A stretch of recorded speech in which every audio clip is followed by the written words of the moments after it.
She sensed it the way you sense a fire go out in the room beside yours. Not with sound.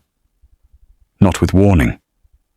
Just the sudden, complete absence of warmth where warmth had always been, like a door closing in the dark. You don't hear it. You don't see it. You simply know, in the most animal part of yourself, that something is over. Alexandra was in the records room when it happened, 2 floors below the great ceremony hall of Castle Kingsley, surrounded by the smell of old parchment and candle tallow, ink still drying on the edges of her fingers from the morning's ledger work, the ceremony music drifting down through the stone ceiling above her, stringed instruments, formal and precise, the kind played only when the Alpha King himself was presiding over something significant. She had told herself all morning that she was fine. She had told herself that for 11 months, actually. 11 months of midnight conversations about small things that quietly grew into large ones. 11 months of a bond forming in the space between 2 people who were never supposed to find each other. A records keeper with no pack name and no known bloodline, and the most powerful wolf in the Embervale territories. She had told herself, every single day, that what existed between them was not a promise. That hope was a luxury she could not afford.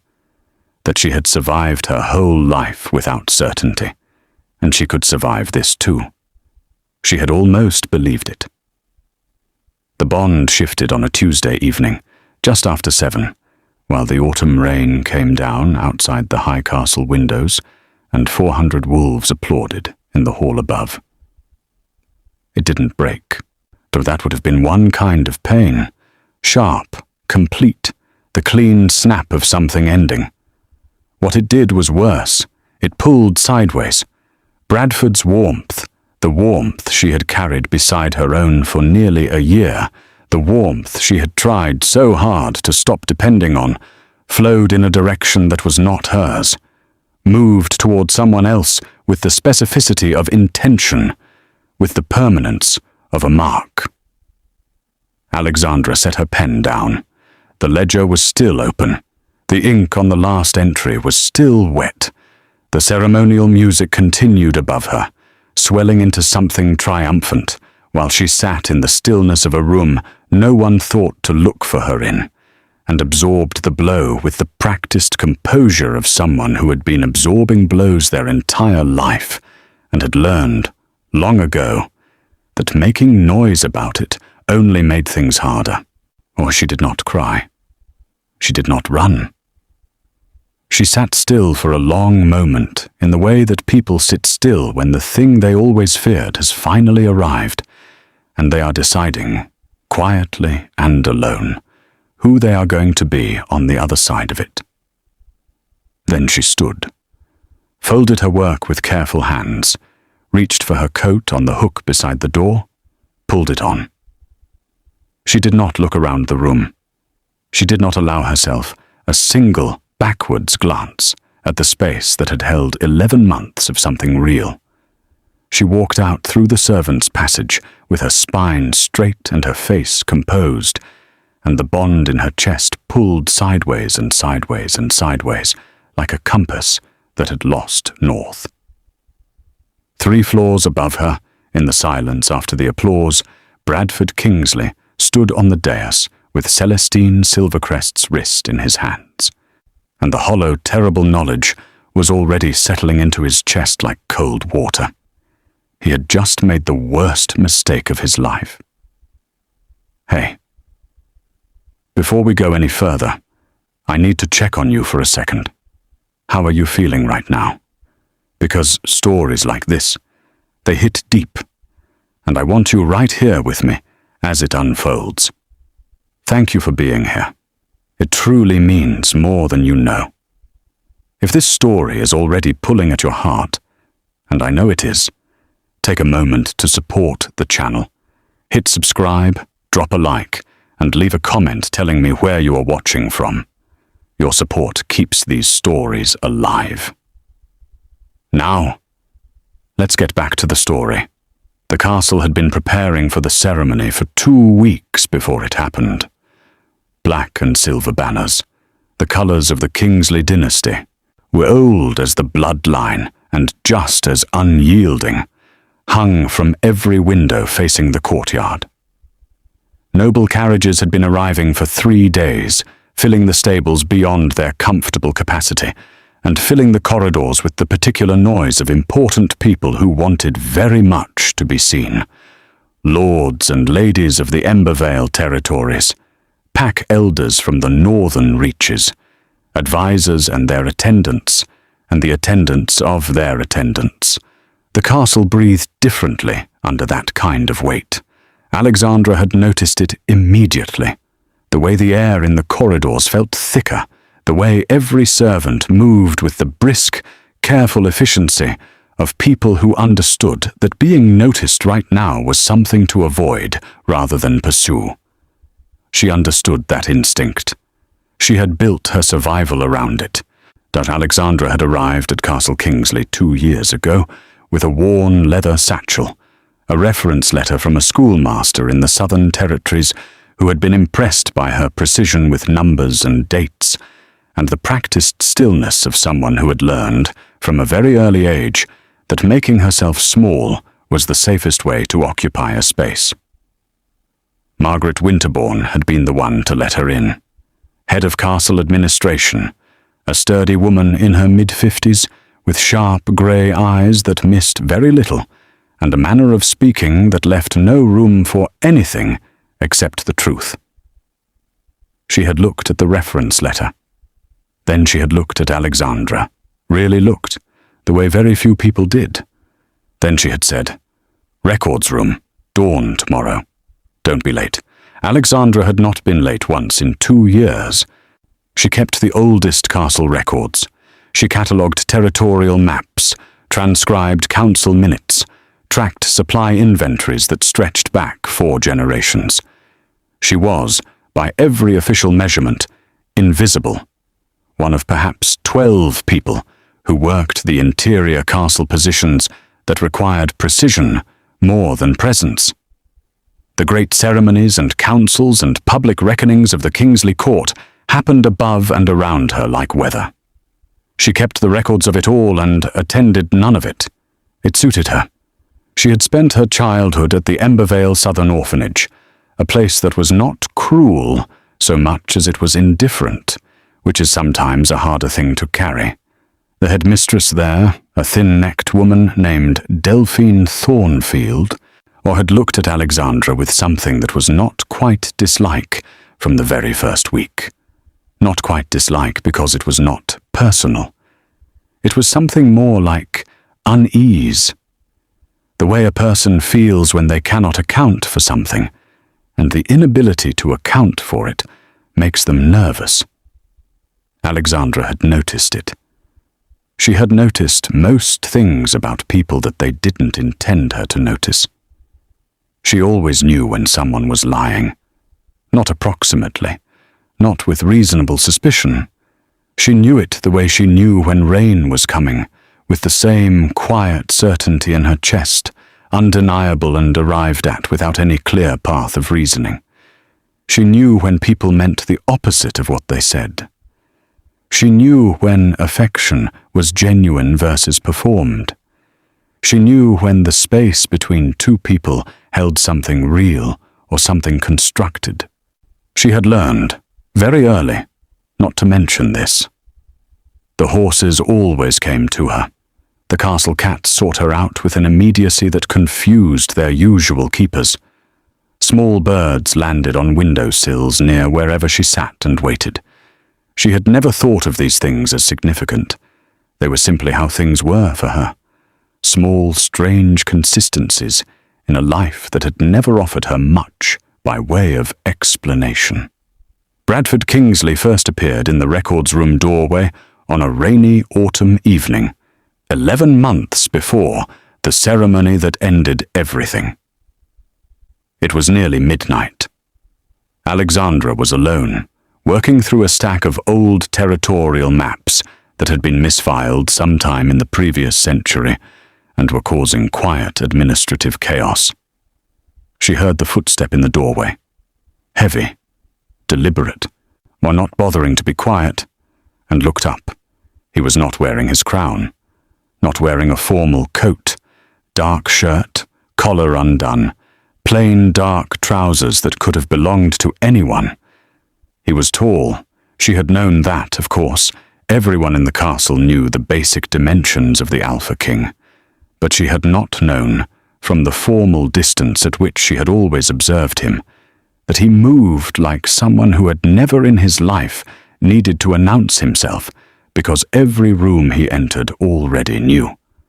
He stood in the doorway and said, "Is there a map of the Eastern Territories that doesn't require 3 attendants to unroll?" Alexandra considered him for a moment.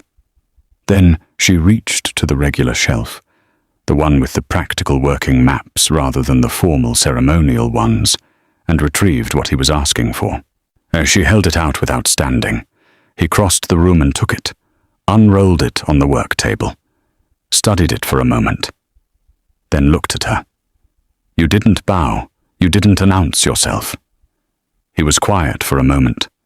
Then something in his face did something she hadn't expected.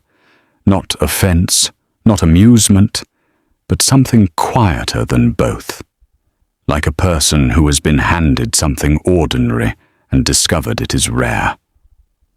"I think I've forgotten what it feels like," he said, "when someone doesn't." He sat on the corner of the work table, the Alpha King on the corner of a work table, and he was still there an hour later. They talked about the map first, then about the territories it didn't adequately represent, then about the older records that told a more complicated story of those territories than the current political maps preferred. And somewhere in the middle of all of that, without either of them marking the precise moment, they began talking about things that had nothing to do with maps at all. He came back the next night, and the one after that. By the 3rd week, Alexandra had quietly moved a second chair to her side of the work table. Neither of them commented on this. The 11 months built themselves in the specific, careful way of things that neither party has named, because naming them makes them vulnerable to the things that could destroy them. They talked about his father, a man who had ruled with precise political architecture and died without a single genuine relationship to show for it, who had taught Bradford that love was a liability a king could not afford, and whose ghost Bradford had been arguing with ever since. She told him about the orphanage, about Delphine Thornfield's unease, about the horses and the birds and the thing she could do with truth that she had never found an adequate word for. He listened to all of it with the full attention of someone who had spent his entire life in rooms where listening was performed rather than practiced. "You always know," he said once, "when I'm saying something I mean versus something I'm saying because it sounds correct. Yes. Does it bother you that I sometimes say things I don't quite mean?" She had thought about it honestly. "You say them less than you used to." He had looked at her for a long moment. "I do," he said. "I notice that." The bond formed on a rainy evening in the 8th month. Bradford was reading aloud from a trade agreement he found tedious. She had mentioned once, weeks before, that the sound of someone reading aloud was the closest thing to safety she had ever known, and she had not expected him to remember. He was reading with the particular deadpan quality he applied to things he found formally absurd, and she was working through a ledger on the other side of the table, half listening, and the rain was coming down hard outside the records room's narrow window. He looked up mid-sentence and found her watching him, not at the ledger. Watching him. The bond clicked into place like a door opening that had been closed for a very long time. She felt it, warm and deep and absolutely certain, settling into the center of her chest with the conviction of something that had always been true and was only now being recognized. Bradford set the trade agreement down. He looked at her across the work table for a long, quiet moment. "We have to be careful," he said. His voice was low. "Not afraid. Careful. The way a person is careful with something they don't want to break. The council, the noble families. Not yet. I need time to find a way. I know. It will not always be like this. I will fix it." "I know. Alexandra." He waited until she met his eyes. "I will protect you. I promise you that." She had believed him. That was the part she would carry into the Moors with her. Not the ceremony. Not the bond turning sideways. Not the letter she received the morning everything ended. She would carry the fact that she had believed him, that she had, against every instinct she had built over a lifetime of learning not to depend on anyone, chosen to believe him, that the bond had been real. She had known that too. She could feel the truth in it, the same way she felt truth in everything, not with hope, but with the deeper certainty that had never once led her wrong. That was what made the ceremony so much worse. She had known they were real, and she had believed he would find a way. And then the morning of the ceremony, a letter had arrived at her door. The letter arrived at 6 in the morning. Alexandra was still in her night clothes when the knock came, quiet, deliberate, the kind of knock that does not want to be overheard. She opened the door. The corridor was empty. But at her feet, on the stone floor, lay a folded piece of parchment sealed with plain wax. No crest, no mark.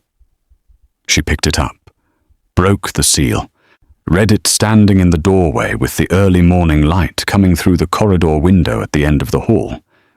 The handwriting was Bradford's, or close enough to Bradford's to survive a quick reading, the slope of certain letters, the way the capital letters were formed, the particular spacing between words that she had seen across 11 months of notes and marginal comments left in the records he sometimes brought her. It said, "I am asking you to leave the castle grounds before the ceremony this evening. Your presence will create complications I cannot manage publicly. This is not a goodbye. It is a necessity." She read it twice. Then she folded it, set it on the desk beside the door, sat down on the edge of her bed and looked at the floor for a long moment. The specific, exhausted grief that arrived was not surprising. That was the worst of it. It was not surprising. She had always known, in the sensible part of herself, that the bond had never fully convinced that this was where things were going. A king could not keep a records keeper. A man with 400 political obligations could not choose a woman with no pack name and no bloodline and no single ally in any room that mattered. She had known it. She had spent 11 months hoping she was wrong. She dressed. She did her hair. She went to the records room and she worked until the bond shifted. And then she walked out through the servants' passage and into the night, carrying the dried sprig of moor heather Bradford had left on her windowsill 3 weeks ago, wrapped in a scrap of paper that read, "For when things feel impossible," tucked into the deep pocket of her coat, carried without thinking, or in the way you carry the things that matter, even when you are trying to leave them behind. She did not look back at the castle. 3 floors above her, Bradford Kingsley stood on the dais in the great hall, with Celestine Silvercrest's wrist in his hands, and the applause of 400 wolves rolled over him like sound heard from underwater. Celestine Silvercrest was everything the Embervale court had ever wanted in a queen, daughter of the most powerful noble house in the territory. Silver blonde, composed, beautiful in the particular way of people who have been raised to understand that their appearance is a form of diplomacy. She had conducted herself throughout the weeks of preparation with a grace that was genuine rather than performed. Alexandra had observed her from a distance twice, and both times had sensed in her the particular emotional signature of someone doing their best in a situation they had not entirely chosen. She deserved better than what was about to happen to her, too. Bradford didn't feel the ceremony. He stood in it the way a statue stands in rain, present, unmoved, processing none of it. His hands went through the formal gestures. His voice said the required words, and somewhere in his chest, beneath the layers of political necessity and 30 years of doing what was required, the bond between him and Alexandra shifted direction, and something in him went absolutely still. He felt her press shut against him the moment his mark landed. She had not cried.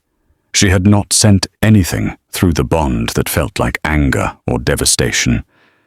She had pressed herself shut, quiet and total, or the way he had only ever felt once before in his life, when his father died, and the castle went quiet in a way that felt like the world was holding its breath before deciding what to do next.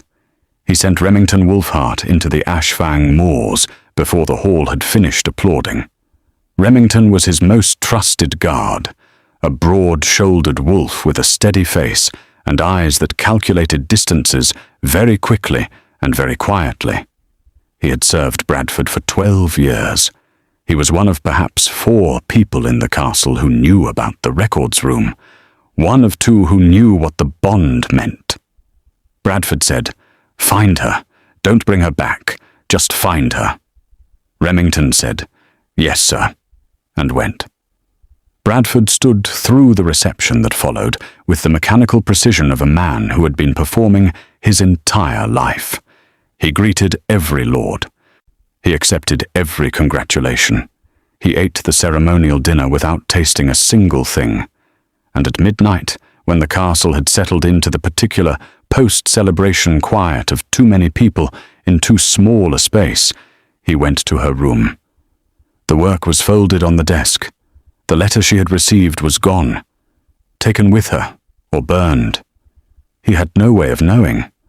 Her worn boots were missing from beside the door, which meant she had walked into the moors in her good ones, which meant her feet would be cold before morning. On the windowsill, he found the dried sprig of moor heather was gone. He stood there for a long time. She had left in devastation, and she had still taken the one thing he had left her as proof that he thought about her when they were not together. But that small fact sat inside his chest like something sharp and gentle at the same time, cutting him and comforting him simultaneously, because it meant that she had not left with nothing. She had carried something with her, something of him. He did not know yet what the letter had said. He did not know yet that she had left believing he had sent her away. He thought she had left in heartbreak, the way someone leaves when they have witnessed a thing they cannot stay to see repeated. The difference between those two things was everything.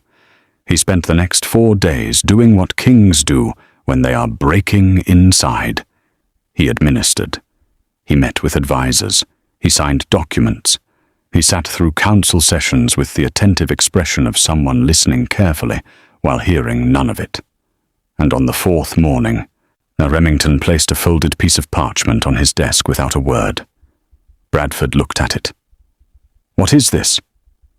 "The letter," Remington said. "The one she received the morning of the ceremony." Bradford read it. Then he read it again. Then he set it down very carefully on the desk, the way you set down something you are afraid of what you will do if you grip it any tighter. "Who delivered it?" Remington's face did something careful. "That took some investigation. Tell me, Audrey Darkmoor, Montgomery's daughter. She has unrestricted access to the private quarters. She serves Lady Preston in the East Wing, and the castle corridors in that section require no announcement." She knew Alexandra's schedule. She knew the timing. Bradford said nothing for a long moment. Yet the silence in the advisory room had the specific weight of a man who is very angry and is choosing, deliberately and carefully, exactly how to proceed with that anger. And the letter itself, written by someone who has studied your handwriting closely. Not a perfect imitation. If she had taken it to a document expert, or read it beside something she knew was genuinely yours, she would have seen the differences. But she read it at 6 a.m, alone in a doorway. Believing you had sent it. Remington paused. It was designed to survive exactly that reading, sir. Not careful scrutiny. Just the first worst moment. Bradford stood.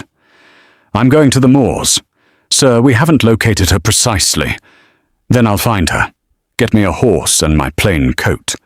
Not the formal one. Remington hesitated. The council will. Schedule whatever needs to be scheduled. Bradford was already moving. I will handle the council when I return.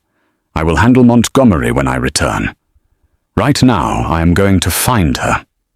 But before he could leave, Montgomery Darkmoor himself appeared in the doorway. Montgomery was Bradford's chief advisor. Grey-haired, precise, composed with the particular composure of a man who had been making decisions on behalf of the Crown for 3 decades, and had long since stopped distinguishing between his judgment and the kingdom's.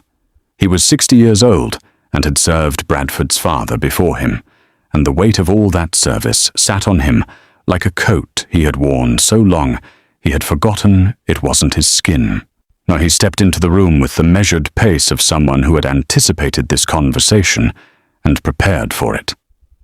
Bradford looked at him. Don't, he said. Just that. Your Majesty. 6 weeks before the ceremony, Bradford said. His voice was completely level. That was, by now, the most dangerous thing about him. You came to me with a preliminary council vote. You told me the council had concerns about my attachment to the records keeper. You told me they were preparing a formal charge. No pack name, no bloodline, no political standing. You told me that if I didn't agree to the Silvercrest match, she would face consequences she had no ability to defend against. Montgomery said nothing. I believed you. I believed you because I had trusted you for 30 years. Because you served my father. Because I thought the one person in this castle who had access to everything was the one person who would never use that access to cage me. Bradford's jaw tightened. Was any of it true? Was there a council vote? Were there real charges being prepared? Montgomery was quiet for a long moment. Then, the council does have legitimate concerns about... Was there a vote? The silence stretched out until it became its own answer. Bradford looked at his oldest advisor for a long moment. Then he said, quietly, Get out of my sight. I will deal with you when I return. And understand, Montgomery, that whatever version of this you've been telling yourself, that you were protecting the kingdom, that you knew better, that 30 years of service gave you the right to decide what I was allowed to love. Understand that when I come back to this castle, I will name every piece of it in the Great Hall, in front of everyone whose opinion you have spent 30 years cultivating, and they will hear it from me. Montgomery left. Bradford followed Remington to the stables. The Ashfang Moors received him on the 19th dawn. Alexandra had been in the Ashfang for 3 days before she understood that she had no plan. She had understood this, technically, from the moment she walked out of the castle. She had no pack to return to. There had never been a pack. No family in the southern territories waiting for her. No name to trade on. No bloodline to shelter under. She had a worn leather coat, the good boots that were not quite right for moor terrain, a small amount of coin she had been slowly saving for the past 2 years, for no particular reason, except that saving things was a habit she'd built when she had nothing to save, and a dried sprig of moor heather in her pocket. The Moors were not kind. They were not cruel either. They were simply old and indifferent, the way things are old and indifferent when they have existed long enough to find most things interesting without finding any of them particularly surprising. A deep-rooted heather that came up to her knees in places, grey skies that never quite decided whether to rain, the smell of wet stone and peat and something older underneath that, something that had no name in any language she had encountered, that felt like the land breathing. She moved during the daylight hours and sheltered at dusk in whatever natural cover the moors provided. She foraged carefully. She had grown up near moor territory and knew which plants were safe and which ones were optimistic suggestions. She did not make fires at night. Fires could be seen. She did not think about Bradford. When the bond pulsed, and it did pulse stubbornly, with the insistence of a searching thing that had not yet understood it should stop searching, she pressed back against it with everything she had. I'd built a wall between herself and that warmth, the way you build a wall from whatever materials are available. In her case, from hurt. From the letter. From the specific image of him standing on the dais, with Celestine Silvercrest's wrist in his hands, while the bond turned sideways in Alexandra's chest. She stacked those images one on top of another like stones. The wall grew. Bradford's presence in the bond became something muffled, something she could almost ignore. She did not know yet that what she was doing was extraordinary. Ordinary wolves could not do this. She discovered the rogues on the third morning. She was crouched at the edge of a shallow stream, washing her hands, when she heard the footsteps. 3 sets, deliberately loud. Rogues didn't usually bother with stealth. Stealth was for wolves who worried about consequences. Rogues in the deep moors had generally concluded that consequences were someone else's problem. She stood. Her wolf rose with her, cautious, steady. Not afraid, but not confident either. She was not a fighter. She had never had cause or training for it. She had survived her life with stillness and intelligence, and the particular animal patience of someone who has learned to wait out most things rather than engage them directly. These 3 she looked at, and understood waiting would not be sufficient. They were large, all 3, different sizes, but all built the way wolves who spend their entire lives in moor territory get built. Which is to say, with the particular density of things shaped by surviving rather than being cared for. Or the one in the front smiled with the easy confidence of someone who had assessed the situation and found it entirely in their favor. Alexandra planted her feet. She did not shift. She stood exactly where she was, on the moor grass edge of the stream, and she looked at them with the specific stillness she had carried since childhood, the one that was not bravado, and not fear, and not quite anything the rogues seemed to have a category for. Moving through someone's territory, the leader said pleasantly. That usually comes with a cost. I wasn't aware, Alexandra said, that the open moor belonged to anyone in particular. It belongs to whoever's standing in it. She considered this. Then I'd say it belongs to me. The leader laughed. He had an easy laugh, the kind that wasn't amused so much as it was anticipating. He stepped forward. Alexandra did not move. She understood, with cold clarity, that she had perhaps 30 seconds before the situation passed the point of anything she could manage alone. Her wolf was present, but untested. She had no allies, no pack call, no political value that would make causing her a problem more trouble than it was worth. She had nothing except the stubbornness of someone who had spent her entire life being told, implicitly and explicitly, that she had no standing, no power, no armor, and who had simply declined, on each occasion, to present as prey. The 30 seconds did not arrive. He came from the tree line on the western edge of the moor like weather, fast and quiet, and with the absolute efficiency of someone who has been doing this for a very long time and has made peace with every part of it. He was large, silver-haired, faster than anything his apparent age had any right to produce. He did not say anything first. In the time it took Alexandra to register his arrival, 2 of the rogues were already comprehensively rearranged. The third, the leader, shifted fully. Jefferson simply placed a hand at the back of his neck with a grip that communicated, without any violence at all, that the fight was already over if he chose to see it clearly. The leader chose to see it clearly. All 3 rogues departed with the particular rapid efficiency of wolves who have decided the moors are large enough to be somewhere else in. Jefferson stood in human form in the moor grass and looked at Alexandra with deep winter blue eyes, pale as frost and completely steady, and the expression on his face was the one she had been trying to name since the moment he arrived. Recognition. Not welcome. Not threat. Recognition. The particular quality of sight that belongs to someone who sees not just what is in front of them, but what it means. You held your ground, he said.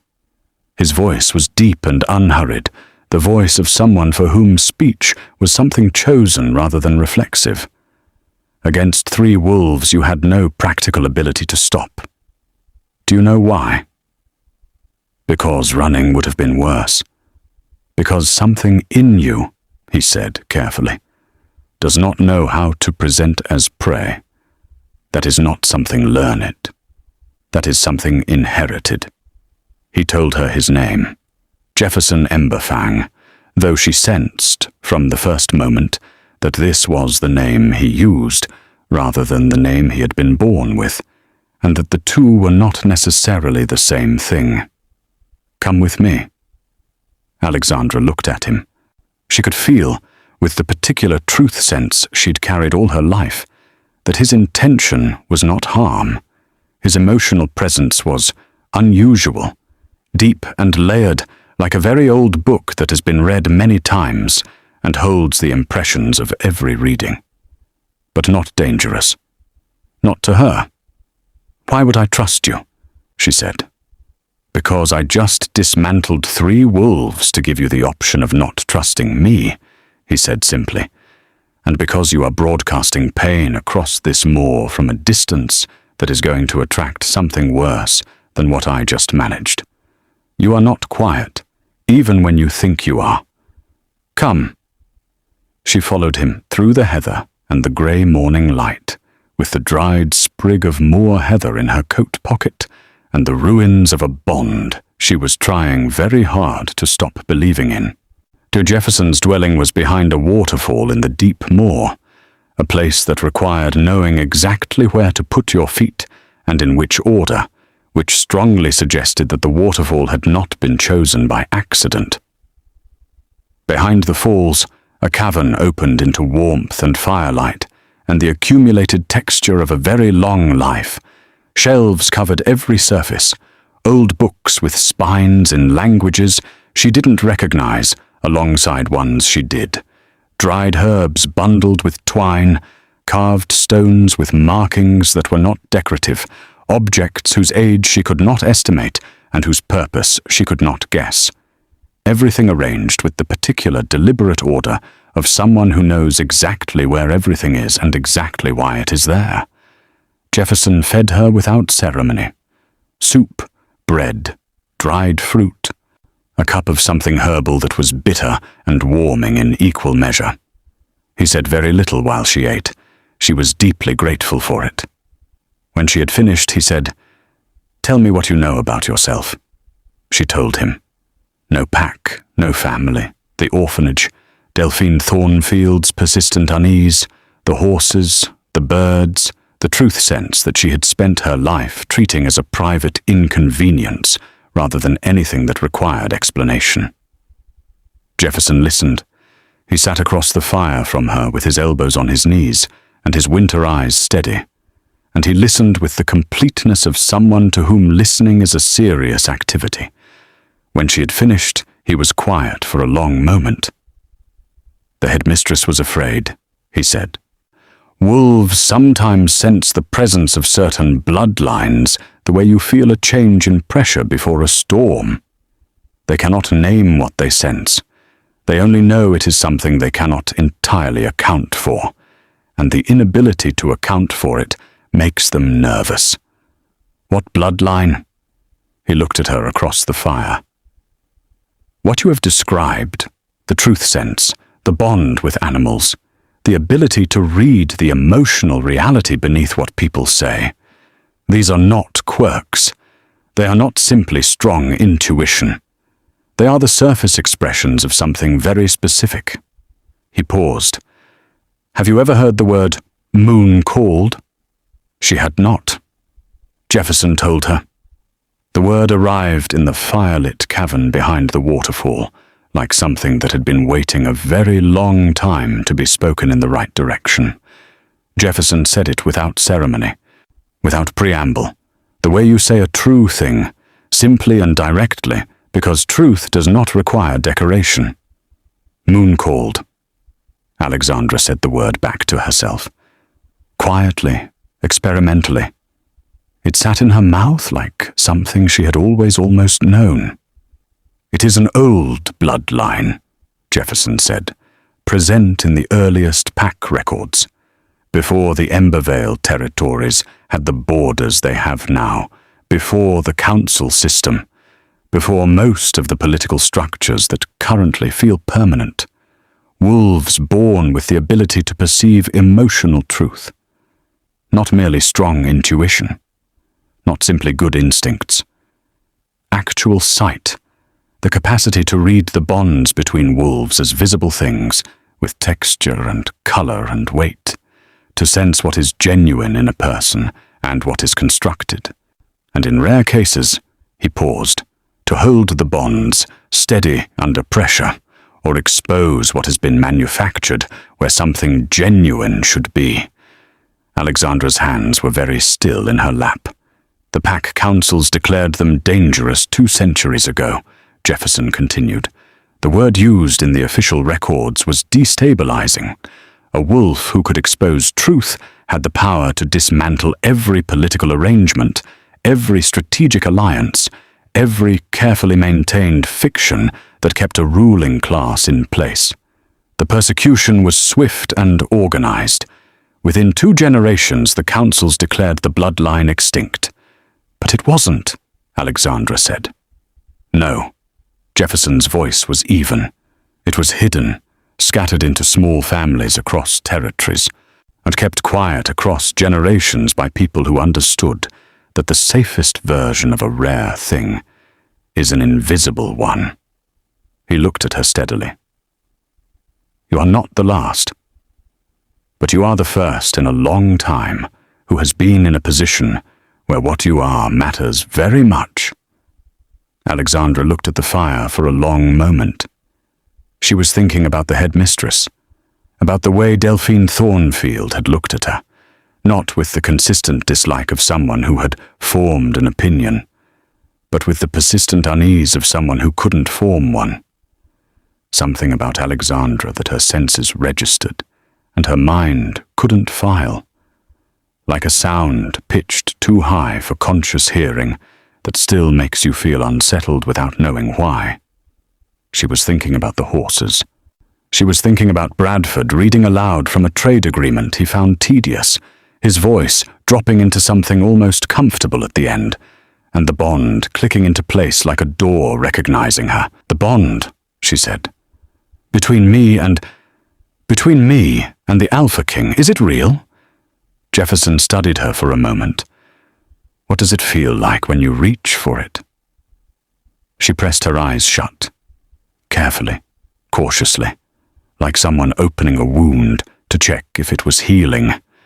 She reached for the part of herself that had pressed shut against Bradford for 3 days. Let her awareness move toward it. It was still there, strained, frayed at the edges, grey where it should have been gold, thinned by the pressure she'd put on it, and the distance between them and the grief she'd been using as a barrier. But alive, genuinely, stubbornly alive, pulsing with the low, persistent warmth of something that had not been manufactured, and therefore could not simply be switched off because the circumstances had become inconvenient. Alive, she said. Her voice was quieter than she intended.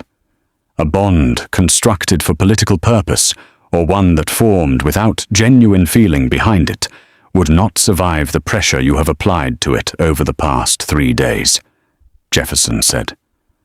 You have been pressing it shut with everything you have, and it has held. He paused. Because what is real does not simply stop being real because you ask it to. Alexandra opened her eyes. The fire moved between them. He marked her, she said, not as an accusation.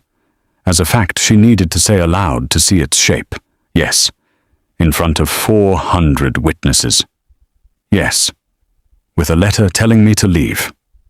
Jefferson said, very carefully, "Tell me about the letter," she told him. The handwriting that was close but not quite right, or the words that were arranged in the way someone arranged words when they wanted to be believed quickly and not examined carefully. The fact that she had read it at 6 in the morning, in a doorway, alone, in the first and worst moment of a day, she had already been dreading. Jefferson was quiet for a long time after she finished. Then he said, "I want to teach you something. Something you already know, but have never done with deliberate intention." "What?" "Look at the bond," he said. "Not with your eyes, with the sight you were born with. The one you have been calling instinct because you didn't have the right name for it. Look at the bond between you and the Alpha King, and tell me what you see." Alexandra pressed her hands flat on her knees. She breathed once, slowly. Then she let the sight come, not the way she had always let it come, sideways and uninstructed, and quickly looked away from, but forward and deliberate, like opening a window properly instead of looking through the gap. The world did not change visibly. The cavern was still the cavern. Firelight, stone, the sound of water. Jefferson across from her, winter eyes steady. But the bond appeared.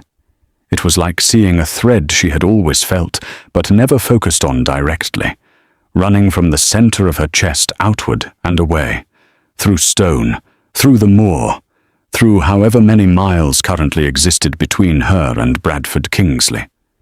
It caught the firelight, and didn't.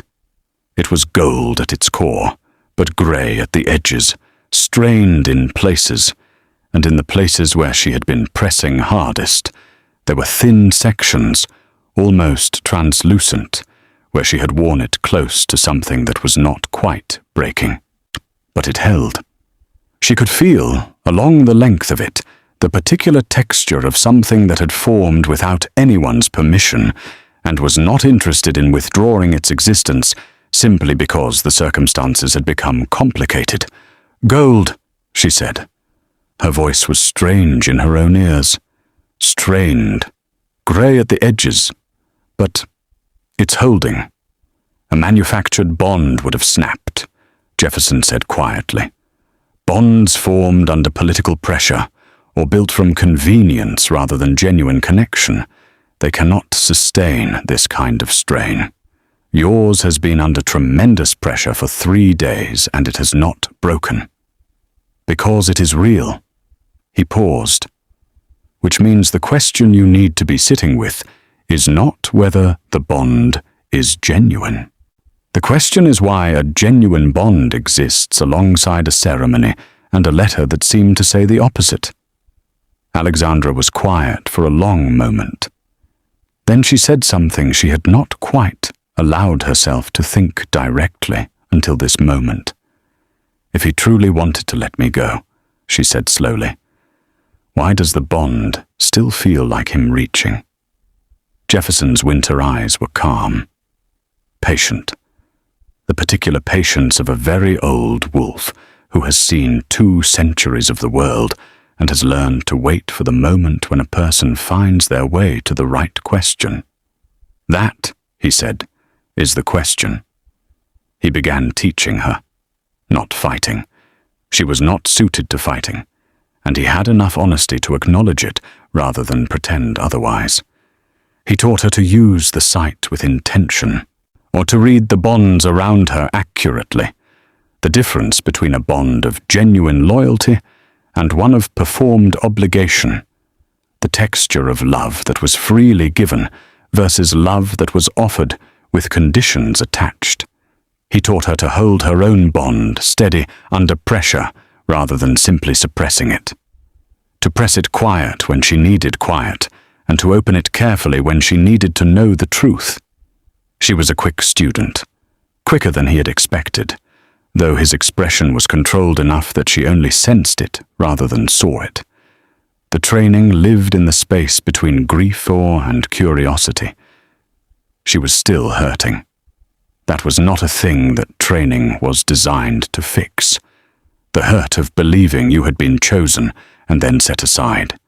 The hurt of a bond that said one thing and a ceremony that said another, was but the moon-called revelation had done something unexpected to her grief. It had made it 3-dimensional, given it context. The headmistress's unease now made sense. The horses made sense. The truth sense that had served her quietly for 23 years without explanation had a name and a history and a bloodline that stretched back further than the current political order that had tried to erase it. She was not simply a records keeper who had loved someone she should not have loved. She was something old and specific and significantly more than the castle had ever known to account for. On the 7th day in Jefferson's cavern, she sat by the fire after the evening training, and she opened the bond carefully, not all the way, just enough to feel along its length, and what she found surprised her. Bradford was searching, but not passively, actively, with the purposeful directional quality of someone who knows what they are looking for and has decided that the distance between them and it is something to be reduced rather than accepted. She pressed the bond quiet again, gently this time, not with the pain-heavy stones she had been using, but more carefully. She needed to think. She pressed her hand to her chest and felt the bond pulse once in response, faint, distant, searching. And for the first time since the ceremony, she did not press back against it with everything she had. She simply held it, let herself feel its warmth from behind the wall she had built. Let herself wonder. The castle noticed Bradford's absence. Castles always notice. They are, in their own way, living things, vast and complex social organisms in which the positions of the significant people function like tides. When a tide turns wrong, the whole structure feels it in small, particular ways. Conversations that stop too quickly when certain people enter rooms. Questions asked in careful, unimportant language. The particular attentiveness of a court that has learned to watch its king and is currently watching very carefully. The whispers varied, depending on who was doing the whispering. The ones closest to Bradford's circle said the king had gone after the records keeper, gone into the Ashfang Moors personally, without ceremony, 3 days after his own bonding mark ceremony. The ones slightly further out said the records keeper must have been something more than a records keeper. Enchantment was mentioned, influence, or the kind of language that surfaces when people have no adequate explanation and reach for a dramatic one. The ones who had always found Bradford's political choices too unpredictable said this was further evidence of a king too led by feeling to govern effectively. Celestine Silvercrest said nothing. She occupied the Queen's suite with the composed efficiency of someone who has been raised in a politically complex household and understands that what you present to a court in a crisis matters significantly more than what you feel inside it. She attended the meals she was expected to attend. She spoke pleasantly to the people she was expected to speak pleasantly to. She asked questions about the castle, with what appeared to be genuine curiosity, and received answers that were carefully managed to be informative, without being illuminating. She read the carefully managed answers very well. Her primary useful skill, honed over 20 years of watching her father conduct the Silvercrest political business, was listening to what people weren't saying. The pauses, the redirections, the questions answered with questions, the specific texture of a room full of people who know more than they are saying and are watching to see if you know it too. She found Remington Wolfhart in the corridor outside the war room on the morning of Bradford's 22nd day in the moors. Remington was standing in the particular, attentive stillness of a guard who was not actively guarding anything, and was therefore thinking about something else. Montgomery knew about the bond, Celestine said, not as a question. Before the ceremony was announced, he knew, and he managed it. Remington looked at her for a moment. His face did the careful thing it always did when he was weighing what the answer to a question might cost. He said nothing. "That's a confirmation," Celestine said, without particular heat, just as a fact being acknowledged. She returned to her chambers. She spent the rest of the day with the kind of quiet that belongs to a person who has decided that patience is a resource like any other. And she has been spending it, and it is running low. Bradford, meanwhile, was covering the Ashfang the way wolves cover ground they need to cover, with the long, relentless efficiency of someone for whom stopping is not currently an option. He had shifted twice since entering the moors. His wolf was faster and more suited to the terrain. He tracked by the bond when the bond was available to him, which was intermittently, unpredictably, giving him a direction and then going quiet again. She was shutting him out, deliberately and skillfully, which was itself information. Ordinary wolves couldn't do that with the thoroughness she was managing. Remington caught up with him on the 16th day, with a lead, an innkeeper at the Western Moor village who remembered a dark-haired young woman moving through 3 days prior. Still, composed, the kind of person who doesn't linger. She had asked about paths deeper into the moor. She had paid in coin without quibbling. She had moved on before the innkeeper had finished telling her what she'd asked. Bradford changed direction northwest. The days in the moors were not comfortable. He had brought a plain coat that was not warm enough for moor nights, which he was aware of and was declining to prioritize. He had brought basic provisions and his most reliable tracking instincts, and the letter Remington had retrieved, the forged letter that Alexandra had received, now folded carefully in his inner pocket, and the particular stubborn energy of a man who has decided that distance is simply a problem of insufficient persistence. He also had the truth now, the full shape of it. Remington had been thorough and quiet and patient, the way he was thorough about everything, assembling the picture piece by piece until the full architecture of what Montgomery had built became visible. The forged letter arranged by Montgomery, Audrey Darkmoor delivering it, the fabricated council vote, that which Remington had verified by quietly cross-referencing with 2 council members who had no idea why they were being asked, and were therefore perfectly honest about never having cast it. The ultimatum built entirely from materials that did not exist. Bradford had turned this information over in his mind for 19 days in the Ashfang. He had turned over the specific image of Alexandra at 6 in the morning, in her night clothes, reading a letter in a doorway, reading his name at the bottom of words he had never written, reading that she would create complications, that she should leave before the ceremony, that it was a necessity and not a goodbye. He had turned over the fact that she had believed it, that she had folded the letter, dressed, gone to work. Moran sat in the records room for the rest of the morning, absorbing the specific grief of someone who had always suspected this was coming, and had allowed themselves to hope anyway. He walked northwest through the grey moor morning of the 19th day, and he wrote the letter in his head, because writing it in his head was something he could do while his feet were moving, and waiting was no longer something he was capable of. He would tell her the truth, all of it, in order.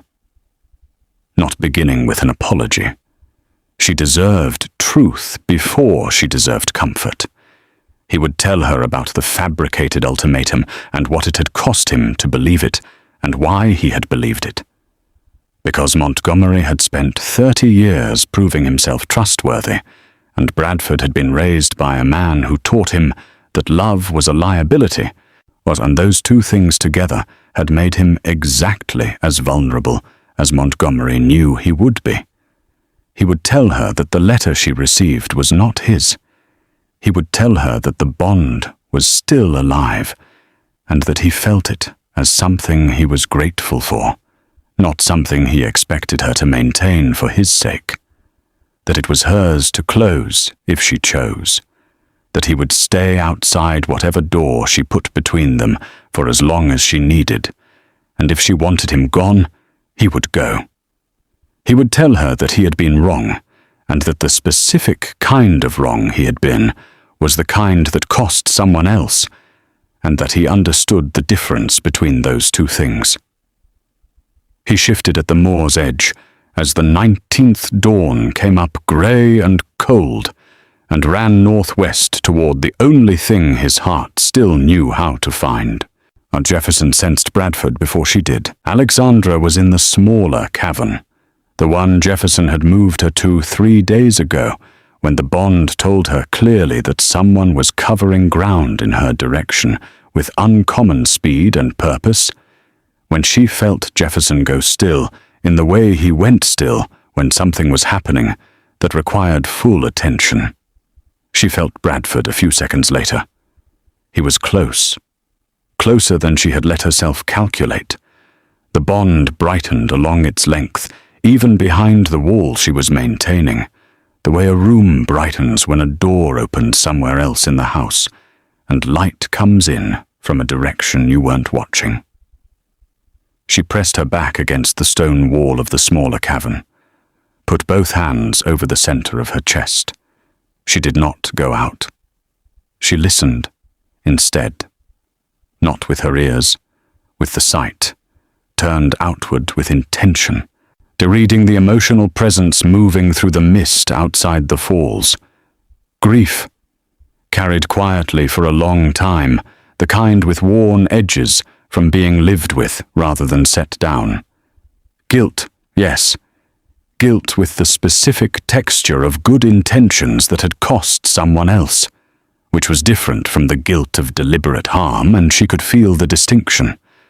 Fear, thin and persistent, the fear of a man who has found something real and is standing in the rain, hoping it is still there when the door opens. And beneath all of it, so steady she almost missed it in the tide of everything else. Love. Not calculated. Not managing itself for presentation. Simply present, the way a fire is warm without requiring explanation, or the way the bond had always felt from his side, like something that had never once consulted political practicality before arriving. She felt Jefferson go to the cavern entrance. She listened.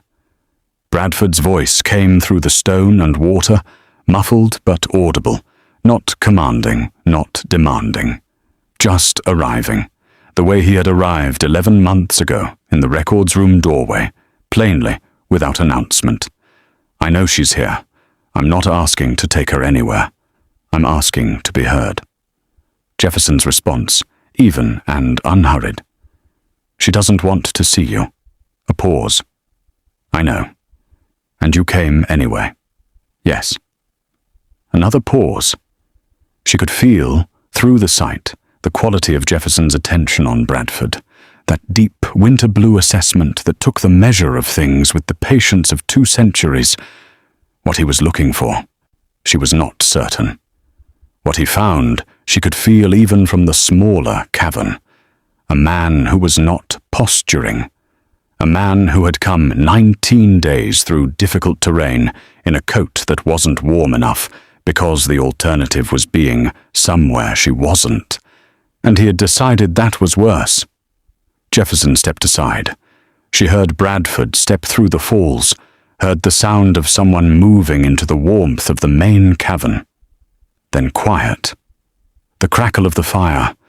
The sound of Jefferson moving without urgency, placing things on the table. The particular quality of silence that fills a room when 2 people are in it, and one of them is deciding what to say. Bradford's voice again, low and without performance. "Tell me what she received. The letter." Jefferson told him. The silence afterward had a specific weight. Alexandra measured it from the smaller cavern, the way she measured everything. By what moved through it. By what it was made of. What moved through Bradford in that silence was not anger. It was grief and guilt, arriving in the specific order of someone who has been turning a thing over for a long time and now has the last piece that makes the full picture clear, and the full picture is worse than he had imagined. She heard him ask for parchment. She heard Jefferson retrieve it without comment. Then she heard the long quiet of someone writing, only the waterfall and the scratch of charcoal on old paper. She sat in the smaller cavern with her back against the stone wall and her hands over the bond in her chest, and she waited. When the letter was finished, Jefferson brought it to her. He did not say anything. He simply passed it through the small connecting passage between the caverns and stepped back. Alexandra unfolded it. Bradford's handwriting, the real version, the one she knew across 11 months of notes and marginal comments, with the particular slope and spacing that the forged letter had approximated but not quite reached, covered 3 sides of the old parchment. She read it slowly, then read it again. Then again, then a 4th time. "I am not going to begin with an apology. You deserve truth before you deserve comfort." He told her about Montgomery, about the fabricated council vote, about the ultimatum and why he had believed it, not making excuses, laying out the architecture of how he had been caged and why the cage had worked. He built it from what I gave him, my love for you, and my fear of what the world would do to someone without a pack name or a single political ally. He knew exactly where I was most vulnerable, and he placed the door right there. I said yes because saying no felt like I was choosing my own feelings over your safety, and you are not a person whose safety I was willing to gamble on. I was wrong, the specific kind of wrong that costs someone else. I know the difference between those 2 things, and I am not going to pretend otherwise. I didn't write the letter you received that morning. I would have given everything I own to reach you before it did. The bond is still alive. I feel it every day, not as something I expect you to maintain for my sake. It is yours to close if you choose that. I am asking nothing from you. But I am outside this door. I will stay as long as you need. If you want me gone, say so, and I will go. I found, 11 months ago in a records room at nearly midnight, the only person who has ever looked at me like a man rather than a title. I have been arguing with myself about what to do with that fact ever since. I have made every wrong decision in that argument. I am done arguing. You are worth the cost of standing in the open. I should have understood that 11 months ago. I understand it now. Bradford Alexandra sat with the letter on her knees for a long moment. Then she put it down carefully, pressed her palms flat on her thighs, breathed once, slowly. Then she deliberately turned the moon-called sight toward the bond between her and Bradford with the full intention she had been learning to use over the past weeks. But what moved through it was not what a guilty man sends when he is trying to manage being forgiven. It was not performance. It was not the careful calculation of someone presenting their best case. It was exactly what the letter said. The grief with worn edges, the guilt that knew what it had cost, the fear that was thin and persistent and entirely genuine, and underneath all of it, steady as foundation stone, quiet as something that has never needed announcement because it is simply what it is. Love. Real and tested and unwilling to go out. She closed her eyes, pressed her hand over the center of her chest. She dismantled the wall, not all at once, stone by stone, the way it had been built, carefully, deliberately, one piece at a time. The first piece she moved sent a wave through her that she had to breathe through, her whole body going still against the cold stone of the cavern wall. The second piece was easier. The third was easier still. The bond, when she had the wall fully down, opened between them like a window being opened properly. She felt Bradford go still on the other side of it. She stood. She walked through the connecting passage. Through the main cavern, Jefferson was standing near the far wall, with his winter eyes carrying the expression of a man completing something he began a long time ago, patient and quiet. Through the cavern mouth, through the falls, the cold water soaking through her coat in the 3 seconds it took to cross, she stepped out into the mist. Bradford was standing exactly where the letter said he would be, at the base of the falls, in the plain coat that was not warm enough for the Moors, the amber eyes finding hers before she had fully crossed the space between them. He looked absolutely terrible. 19 days in the Ashfang had taken the careful assembly of kingship off him entirely. His hair was longer. There was more dirt on his coat. The shadows under his eyes had the depth of someone who had not been sleeping much and had decided that sleep was someone else's current priority. She had never been so glad to see anyone in her life. Neither of them moved immediately. They stood in the mist at the base of the falls, the bond between them open and gold warm for the first time in weeks, and simply existed in the same space, without glass or distance between them. He said her name. Just that. Just her name, in the quiet way he had always said it in the records room. Not as a title, not as a category, just as what it was, the particular sound that meant her, specifically. She crossed the remaining distance. She put her hand against his chest, not dramatically, just to feel, the way you feel something you have been afraid had gone. The bond surged warm and certain under her palm. "You're cold," she said. "It's a cold Moor," he said. His voice was rough. "I brought the wrong coat. I know. I sensed it." Something moved across his face, complicated and relieved and grieving all at once. "I've been writing the letter in my head since the 4th day," he said. "Every version. Every way to begin it. You started with the truth," she said. "Not the apology. You deserved the truth first." She looked at him steadily. "You were caged. Yes. You believed the cage because he built it from the thing you were most afraid of." "Yes. You should have trusted me enough to tell me," she said, "before the ceremony. You should have come to me and told me what was being used against you. That was the mistake." "I know." His jaw tightened. "I know that." She held that honesty between them for a moment. Let him stand in it fully. Then she said, "The bond is real.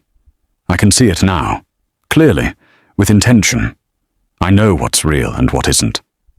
And it's real," she said. "That's not in question." He exhaled, a long, slow breath, like someone setting down something very heavy at the end of a very long day. His forehead dropped forward toward hers. "Come home," he said quietly. Let me fix what I broke. Let me name it properly. All of it, out loud, in front of everyone who watched it go wrong. Alexandra was quiet for a moment. The mist moved around them, or the falls were cold behind her. The bond was gold and steady and entirely without grey. I want Celestine Silvercrest treated with the respect she deserves, she said. She came to this in good faith. She will be. She has earned it. I want Montgomery's actions named clearly, not managed quietly. Clearly. In the Great Hall, Bradford said, in front of everyone, I want my bloodline named for what it is. Not hidden, not managed, named. I will stand in the Great Hall and say every word of it myself. She stepped back enough to look at him fully. The amber eyes were steady on hers, not performing, not calculating. Just present. Just Bradford, underneath the king, exactly as he had always been in the records room at midnight.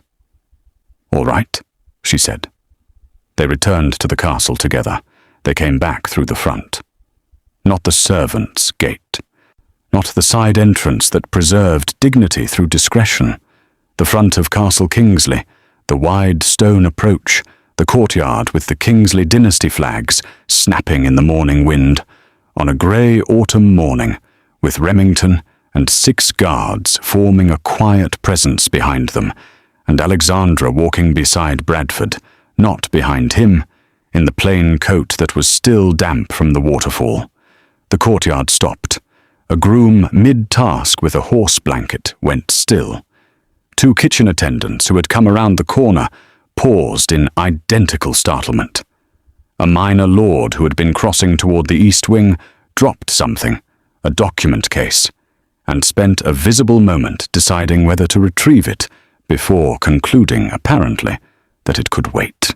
A Margaret Winterbourne appeared from the castle entrance in the time it would take someone who had been watching for this moment to move quickly from a position they had chosen for exactly that view. She crossed the courtyard with the brisk efficiency of someone who had things to say, and had already decided that ceremony was not going to slow her down. She pulled Alexandra into an embrace that said, without any words at all, that she had been watching and worrying and waiting, and all 3 of those things were now complete. Alexandra pressed her face into Margaret's shoulder for a moment, and allowed herself to be held. Bradford watched this from slightly aside, and his expression was quiet, and full of something that had no formal name in any language the Embervale court used. Margaret stepped back. She wiped her face briskly. She produced, from somewhere that made no immediate architectural sense, a deep blue gown, the particular blue of winter sky just before dawn, with clean, simple lines and quality in every fold. "I've been holding this," she said, with the tone of someone who will explain nothing further and requires no further explanation, "for 3 weeks. Alexandra looked at her for a moment. "You knew I'd come back?" "I knew he'd go get you," Margaret said simply. "Dress. The Great Hall will be full by midday." The Great Hall was full by midday. Every noble family of the Embervale territories had received a summons. Every pack elder who had attended the bonding ceremony weeks prior. Every advisor, every senior house staff, every figure with a political stake in the proceedings of the Kingsley court. But they filled the hall with the particular density of an audience that has heard something is about to happen and has collectively decided they want to witness it. Celestine Silvercrest was present. She stood near the front, with the composed stillness of someone who had been waiting for this moment, with the specific patience of a person who is no longer willing to wait much longer.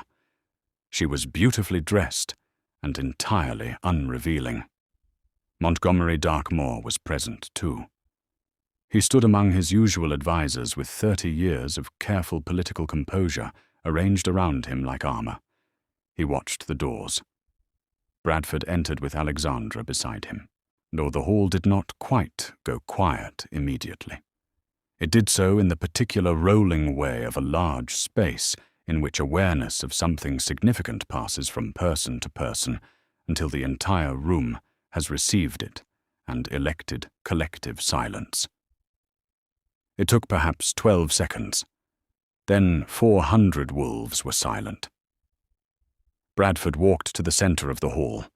He did not use the dais. He stood on the floor level, where 400 people could see him clearly, and he could be seen to be making no claim of elevation. He was in formal Kingsley colors now, black coat, silver at the collar, but without the crown. The absence of the crown was its own statement, and the hall read it correctly. He spoke without preamble. "What I am going to tell you today," he said, "is a matter of record. It will be written into the castle records, or witnessed by every person in this room, and the full account will be available to every pack elder who chooses to read it. I am not asking for reactions. I am setting the record straight." The hall was so quiet, it was almost possible to hear the moor wind outside the high windows. Bradford named Montgomery Darkmoor. He named the fabricated council vote, not vaguely, with specific reference to the 2 council members Remington had spoken with, who were present and who would confirm it. He named the forged letter, the specifics of its delivery, the way it had been designed to survive exactly the first and worst reading without holding up to any scrutiny that came after. He named Audrey Darkmoor's role, directly, without embellishment, or with the additional acknowledgement that she had acted on an instruction she had been given by a figure of authority she had not yet learned to question, and that this was a different kind of responsibility than her father's. He named the ultimatum built from false materials. He named what it had cost to believe it. His voice did not rise. It did not waver. It carried the same level, evidence-weighted quality of someone reading a record into the archive, which was, in effect, exactly what he was doing, setting it down permanently, without the option of later revision. Then he turned to Celestine Silvercrest. "She came to this arrangement in good faith," Bradford said. "She believed herself a genuine match rather than a political instrument. She has conducted herself throughout every part of this situation with grace she was never obligated to offer, and she deserves better from this house than she received. The Silvercrest family and this crown will conduct separate conversations about appropriate reparation, and they will be conducted with the respect that is owed." Celestine inclined her head. Her expression was contained and composed, but Alexandra, from where she stood, opened the sight carefully, and what she found in Celestine was not damage. What she found was the particular complicated texture of someone who entered a situation with genuine intention, discovered the situation was not what it appeared, and handled the discovery with more dignity than most people would have managed. There was relief in there. Something almost like gratitude, underneath the composed surface. Their eyes met briefly. No words. Just the acknowledgement of 2 people who had been moved around a board they had not designed, who had each, in different ways, found their own ground to stand on. Montgomery Darkmoor stood very still throughout all of it. He was removed from his advisory position at the end of Bradford's account, not arrested, not condemned dramatically.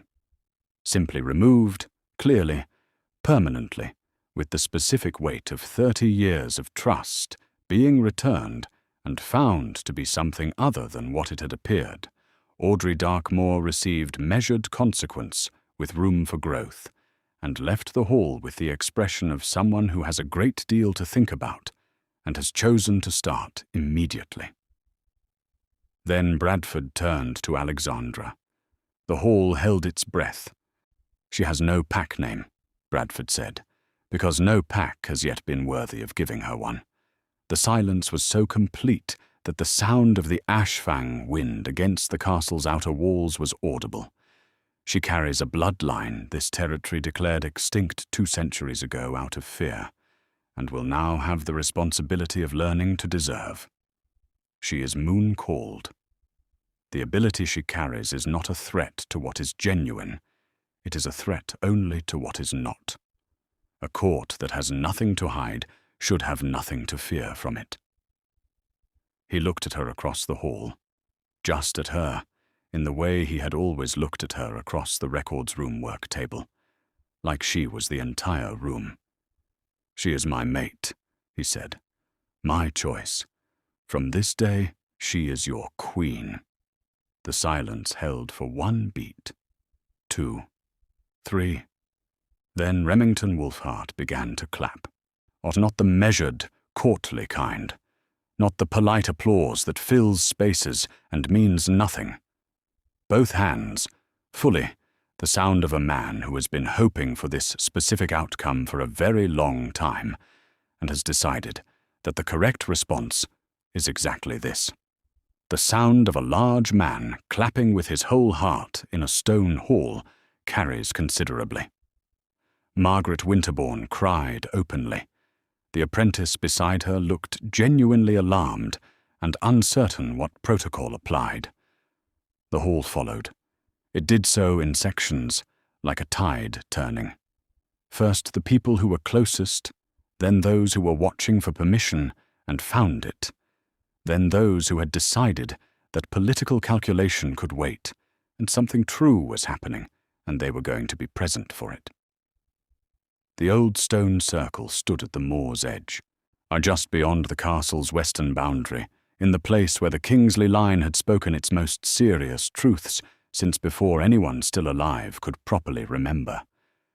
The stones were ancient, rounded by weather, settled into the earth as if growing from it, arranged in a circle wide enough for perhaps 30 people to stand in comfortably.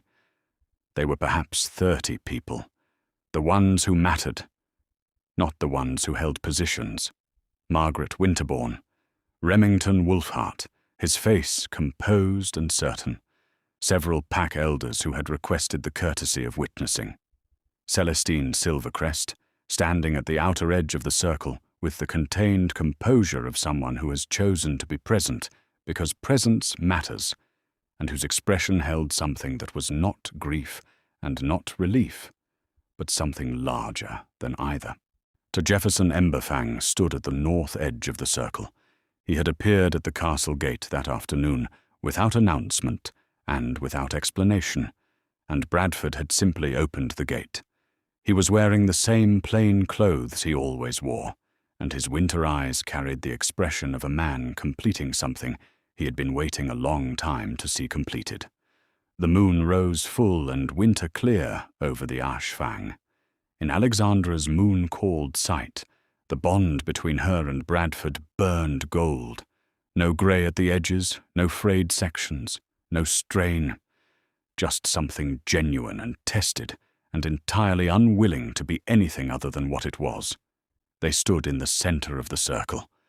Bradford faced her. The old words were simple, older than the Kingsley name. 'Tis simple enough that they required no embellishment and survived no substitution. They had been said in this circle by every generation of Bradford's bloodline in the moments when a thing was true enough to be spoken aloud permanently. Bradford said them first. When his mark came, it moved through Alexandra not like possession, not like a claim being staked. It moved like recognition, like arriving somewhere she had always been moving toward, finding the door open and the light already on inside. She marked him in return. He exhaled against her shoulder. A long, slow breath, the specific sound of a man setting down something he didn't know he had been carrying until the moment his hands were free of it. "My queen," he said. Quiet. Complete. The way you say a true thing when no performance is required. She put her hand against his chest, felt the bond beneath her palm, gold and warm and entirely without grey. "My king," she said, and felt the word settle into truth the way real things settle, not with a dramatic arrival, but with the quiet permanence of something always having been true that has finally been spoken. Around them, the 30 people who mattered were quiet in the particular way that people are quiet when they are inside a moment that is too real for noise. Jefferson Emberfang stood at the north edge of the stone circle, with his winter eyes carrying the expression of someone watching the end of something that should have happened a long time ago and is arriving now. Complete and correct and right on time, as it turns out, because the right time for a thing is always the time when it becomes possible for the first time. As he had seen 2 centuries of the world, he had seen a great many things. He was, for the first time in a very long while, entirely quiet.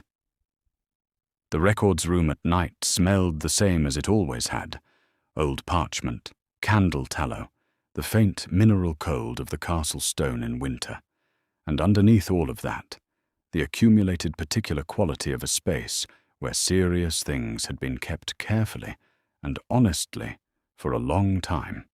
Alexandra was working late. She had been named Royal Archivist 3 months after the claiming ceremony, not as a courtesy title but as a working position with actual scope and responsibility, which suited her considerably better than an ornamental one would have.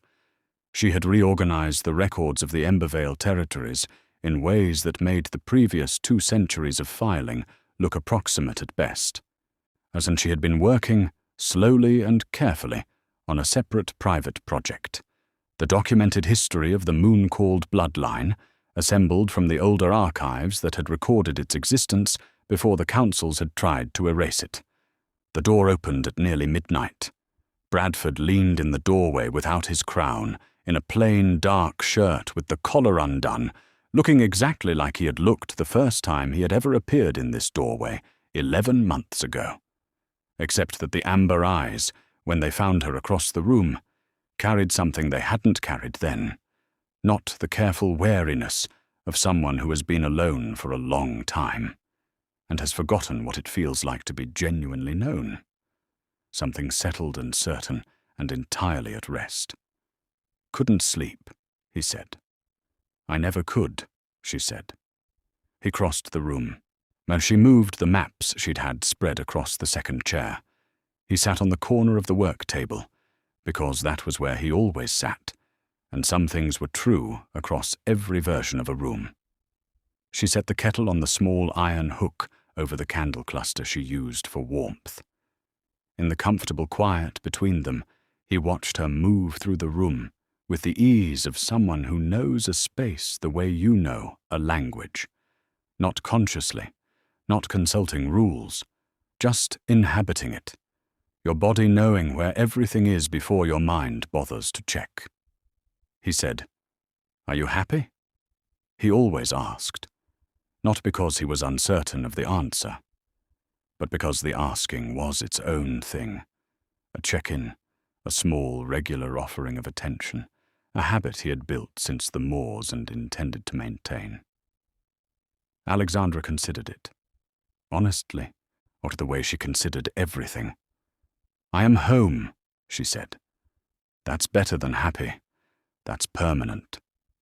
The kettle began to warm.